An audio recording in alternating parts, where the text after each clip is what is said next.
Mesdames et messieurs, bonjour. Bienvenue dans ce tout premier numéro de votre émission Initiative. Initiative, c'est ce magazine de la rédaction qui est consacré aux hommes et aux femmes qui, par leur talent, ont décidé de faire bouger les lignes. Depuis de nombreuses années, la problématique de l'emploi pose problème au Mali. Il y a eu différents processus à travers différents gouvernements pour sortir la jeunesse malienne de ce fléau-là. En marge de cela, il y a certaines personnes aussi qui, par leur capacité personnelle, que dirais-je, par leur initiative personnelle, commencent à faire bouger les lignes. Et justement, dans ce premier numéro, nous recevons M. Salif Keita, directeur général de Walila SR, entreprise spécialisée dans l'importation, la distribution de poulets et bien d'autres. Monsieur Keita, bonjour. Bonjour. Merci d'avoir accepté notre invitation. C'était un plaisir partagé. D'accord. Avant d'entrer dans le vif du sujet qui concerne quand même la problématique de l'emploi des jeunes au Mali, je m'avais vous demander qui est M. Keita et en plus, Walila SR, qu'est-ce que c'est? Merci beaucoup. Je suis très honoré quand je suis la première personne à faire la première émission de votre ITV et sur ce problématique. Walila est encore ému. Tout d'abord, vous avez un jeune malinké, Salif Keita. Je suis marié, père de 4 enfants, 3 filles et puis un garçon. Et je suis né en 1977 à Djoliba, dans la commune du Mandé. Les cursus scolaires font que je suis d'abord un produit de l'IPR de Katibougou. Ensuite, une licence en gestion de ressources humaines et un MBA en gestion financière. Donc cela m'a amené à opter pour une activité autoproductive. Ça veut dire créer ce business autour de la production, l'élevage, la production, la commercialisation, pour résumer l'agro-business dans son ensemble. Voilà un peu ce que se présente devant vous aujourd'hui, M. Keita Salif. Okay. Merci pour cette présentation. Ça, c'est M. Salif qui a été présenté. Maintenant, Walila SAR. Vous nous parlez un peu de Walila? Comment est-ce que Walila est né? Bien. Walila, c'est une initiative familiale parce que je vous informe que mon père était dans l'agro-business depuis les années 70, où moi-même je pouvais dire que je n'étais pas né. Cela est né l'idée de production aviaire qu'il avait commencé, je me souviens très bien, quand on était à Kalana, dans la zone aurifère. Et il les élevait de façon pas professionnelle. Et quand moi j'ai eu mon DEF, il a souhaité m'orienter à l'IPR de Katibougou pour que je vienne continuer, c'est-à-dire le développement de cette activité. Au premier abord, je partais pour faire l'agriculture. Mais quand je suis arrivé, vu que j'avais des conditions très difficiles à l'IPR de Katibougou, après le tronc commun, j'ai opté pour venir à Bamako, où l'annexe se situe. Avant d'arriver à l'ENA, l'annexe hyper de Katibougou est là. Je suis revenu faire ce qu'on appelle l'élevage en son temps. Et après ce cursus, moi, j'avais fait un tour en Côte d'Ivoire où je me suis entretenu avec l'association des producteurs aviculteurs, je veux dire, de Grand Bassam, qui m'avait donné un engouement. Donc, comme en 4e année, on devait quand même couronner les études par un stage de fin de cycle de 6 mois, j'avais demandé d'aller faire mon stage de fin de cycle en Côte d'Ivoire sur le volet aviculture. Fini, présenté, soutenu à l'IPR de Katibougou et sortir avec ma mention, je n'avais pas le choix que d'aller aider le papa dans ce business, parce que je n'avais pas d'emploi. Donc, chose faisant, je faisais un peu le business, les cours à domicile, ainsi de suite. Donc, cela m'a mené à penser à créer mon propre business. Et je vous avoue, c'est en 2014 qu'on a créé Walila, sur le plan administratif, avec un registre de commerce et tous les documents qui s'en suivent. Voilà la création de Walila. Et le nom Walila n'est qu'un dénominatif du nom Wali, qui est mes aïeux, la famille Wali du village, c'est mon arrière-grand-grand-père. Et comme notre confédération l'appelait chez Wali, parce que c'est lui qui jugeait tout ce qui se passait dans le village, mon père a décidé, quand je crée paix à son âme, la société, il a demandé à ce que je le crée et je lui donne le nom commercial Wali. Et maintenant, comme Wali c'est un nom personnel, il fallait donner le préfixe là pour dire je suis chez Wali. Donc Walila est créé en 2014 avec cette initiative vraiment d'honorer la mémoire de mon grand-père qui était dans le secteur agro-business et aussi de magnifier mon père qui était aussi un amoureux, c'est-à-dire de l'agro-business. D'où le nom aujourd'hui Walila et Sarel, Walila, Wali, So, Wali Kasso, chez Wali. Monsieur Keita, merci. Merci. Et merci de nous recevoir chez Wali alors, comme on l'a dit. Maintenant, juste pour savoir, est-ce qu'aujourd'hui, en 2023, vous pensez que l'esprit d'honorer la mémoire de votre grand-père a été atteint? Je vous remercie très franchement. On n'est jamais satisfait et on ne peut jamais se prévaloir d'être au top. C'est les autres qui peuvent apprécier. Et j'attends l'appréciation de ceux qui concourent au développement de Walila, notamment nos clients, nos fournisseurs et le personnel, et ce qu'on appelle les visions extérieures. Mais moi, personnellement, je peux vous dire avec aisance qu'aujourd'hui, je commence à atteindre les objectifs que mon père m'avait fixés et que moi-même, je m'avais fixé en 2014 quand je créais Walila. Et quels étaient ces objectifs-là, justement? Vous savez, les objectifs que moi, je m'étais fixés, c'était d'abord créer un leadership autour de cette activité, créer l'autosuffisance alimentaire pour mon pays dont j'étais très fier dans les années 80 où je trouvais que la consommation de la chair blanche était un luxe. Donc je me suis dit comment je pouvais contempler ce vide-là et montrer aux populations maliennes que manger un poulet n'était pas un luxe. Et aujourd'hui, le marché peut le démontrer. Pas seulement par Walila, mais par le concours de circonstances, beaucoup de personnes. Secondo, je voulais le développement intégré de ce secteur, c'est-à-dire la transversalité de cette activité, l'agriculture, l'élevage et le couronnement par la pêche.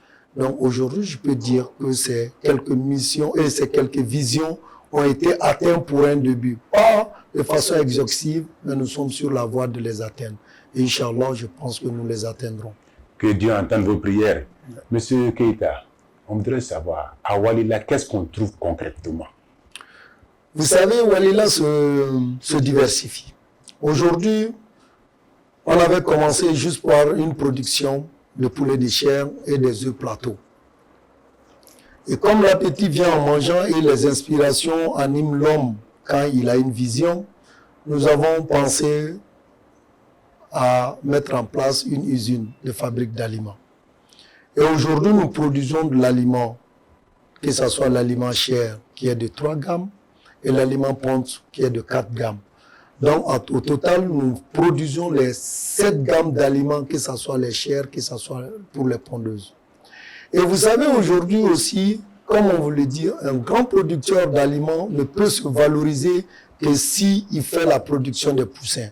Certes, nous n'avons pas de pouvoir pour produire les poussins, mais nous avons aujourd'hui des partenariats très soudés avec des entreprises très engagées à nous fournir les poussins. Et aujourd'hui, nous sommes un grand revendeur de poussins, aujourd'hui qui fait valoir aussi notre grande consommation d'aliments. Et Walila ne se limite pas cela qu'à la production de poulet de chair, de pondeuses, d'usines de production et vente de poussins. Walila aujourd'hui fait ce qu'on appelle l'appui conseil. Et nous faisons aussi des bâtiments clés en main. Vous voyez comment l'ambition vient. Et je vous dis qu'en 2024, Walila va associer dans la production de toutes ces activités, Walila aura une activité agricole, notamment le système d'agriculture par les irrigations, et Walila va aussi essayer de voir côté machinisme, notamment doter les paysans maliens ou amener l'agriculture malienne de façon de faire quitter de la production artisanale à la production industrielle en vendant à nos braves paysans ce qu'on appelle les machines agricoles, que ce soit de petit calibre ou de grand calibre, que je vais dire les tracteurs. Donc vous voyez, ça ce serait un plus pour Walila. Donc nous allons cerner dans son ensemble l'agro-business sur toutes ses dimensions. Merci M. Keita. Chers téléspectateurs, je vous rappelle que vous êtes sur initiative, la toute première avec M. Keita, directeur général de Walila SR. M. Keita, Walila a été mis sur place, vous produisez, vous importez. Mais tout cela, ça a un coût.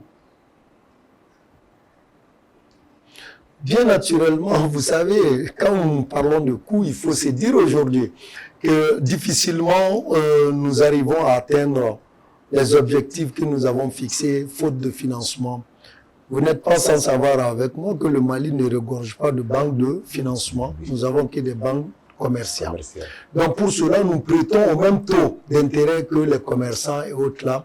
Et quand vous pensez à faire l'achat d'une structure comme une usine de production, c'est pas des banques de commerciales qui peuvent vous amener. Parce que moi, j'ai besoin de financement à long terme. Donc, nous avons cette difficulté aujourd'hui à pouvoir quand même nous mettre à égal avec d'autres entreprises sous-régionales. Mais qu'à cela ne tienne, vous savez, vouloir c'est pouvoir. Nous essayons d'évoluer avec le peu de moyens que nous avons et avec l'engagement de tout le personnel, nous arrivons à excéder avec le peu que nous avons pu récolter sur les marchés financiers pour réinvestir sur les installations et voir maintenant comment nous pouvons tirer. Nous, certes, nous ne pouvons pas avoir les mêmes profils que si nous avons prêté avec les banques d'investissement, mais comme nous n'avons pas le choix, nous sommes obligés de s'y apprêter comme tout autre entrepreneur et nous essayons d'avancer. Et dans votre discours, j'ai compris que vous travaillez avec les banques. Mais dans les politiques du gouvernement, on encourage la création d'entreprises privées. On encourage les jeunes à aller vers des initiatives privées. Mais est-ce que le gouvernement ne vous soutient pas? Très franchement, j'ai été soutenu par le gouvernement à travers le ministère des Investissements quand j'avais acheté l'usine en Europe et j'ai eu l'exonération pour l'importation, j'ai eu l'exonération pour certaines taxes. Jusqu'à aujourd'hui, je ne paye pas l'IBIC et c'est pour 5 ans. Je ne saurais vous dire que l'État ne m'a pas accompagné. Mais qu'à cela ne tienne l'accompagnement, nous avons des défis à relever qui font que sans aussi l'accompagnement financier, excuse-moi, vous payez de taxes, mais il faut avoir l'argent pour produire, pour payer une taxe. Justement. Et si vous ne produisez pas, vous ne pouvez pas payer à l'État. Donc c'est à l'État aujourd'hui de voir comment nous aider en créant ou en amenant dans leur politique la création des banques d'investissement. Sans cela, les jeunes entrepreneurs ne peuvent être que des commerçants. Et comme vous êtes des commerçants, vous ne pouvez que développer en votre manière que par des taxes préliminaires que je vais dire. Mais l'État est ce qu'il est. Il a sa politique et nous autres, les entrepreneurs, nous aussi, nous avons notre politique. On essaie d'avancer et nul ne peut nous retenir parce que nous avons la volonté de réussir. Avec la volonté, comme le dit M. Keita, rien ne peut le retenir. Nous allons laisser de côté l'appui de l'État et puis revenons carrément à Walila. À Walila, quels sont les différents produits concrètement qu'on peut avoir? Aujourd'hui, notre élément phare, c'est l'aliment. Oui. Et je pense que des témoignages peuvent le confirmer. Aujourd'hui, nous faisons de l'aliment sur les mesures et avec les normes. Donc, après l'aliment, aujourd'hui, nous produisons ou nous vendons aujourd'hui des poussins de qualité. Monsieur Keita, excusez-moi. Oui. Vous pouvez me dire que l'aliment que vous avez ici, vous le produisez entièrement au Mali ici? 100% Made Walila, parce que même le nom, oui, sur les sacs, c'est W1, 2 et c'est WP1, P2, P3, P4. C'est les sobriquets Walila. C'est pour vous dire que, à part le prémix que nous importons, nous, toutes les autres matières que nous avons sur le marché local, que nous prenons avec d'autres entreprises nationales, font de nous aujourd'hui l'entreprise leader qui produit l'aliment Made in Walila avec la qualité bien sûr.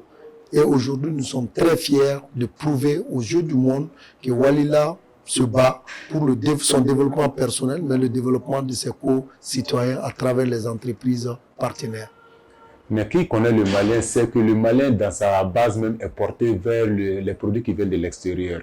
Première qualité, deuxième qualité. Est-ce que cela ne vous pose pas de difficultés? Walila n'est pas du tout complexé parce que Walila a appris et Walila continue d'apprendre.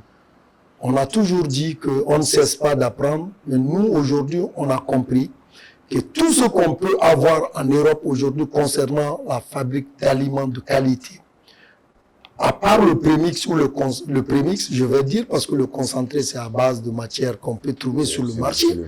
Nous, aujourd'hui, uniquement le prémix a des concentrations différentes, mais tout le reste, je vous répète encore, tout le reste est payé sur le marché local avec les partenaires locaux. Et je veux dire, ça fait enlever 2% de 100%, ça voudrait dire que 99,5 ou 98,5% c'est payé par les partenaires, chez les partenaires locaux. Donc on n'a pas ce complexe. Et maintenant, je pourrais dire que cela nous réconforte moralement, d'autant plus que nous disions que le développement commence par la base et non du sommet à la base. D'accord, merci M. Keïta. Avant de terminer cet entretien, je voudrais savoir, est-ce qu'en termes d'opportunités d'emploi, est-ce que Walila forme des gens? Vous savez, Walila avait commencé avec 2 personnes. Le producteur de l'unité de production qui était une unité archaïque avec un technicien. Au moment où je vous parle, Walila est à embaucher à partir d'hier et le 1er décembre hier sa 21e personne. Donc j'ai aujourd'hui en charge 21 personnes en plein temps. Et sans compter maintenant les emplois qu'on appelle temporaires, qui sont au niveau de l'élevage, qu'on recrute pour le nettoyage, pour le sarclage et autres là. Ça, nous avons au minimum 5 personnes. Rapidement, M. Keïta, qu'est-ce que vous avez à dire à cette jeunesse-là qui est assise, qui vous regarde? Est-ce que tout le monde peut faire comme vous?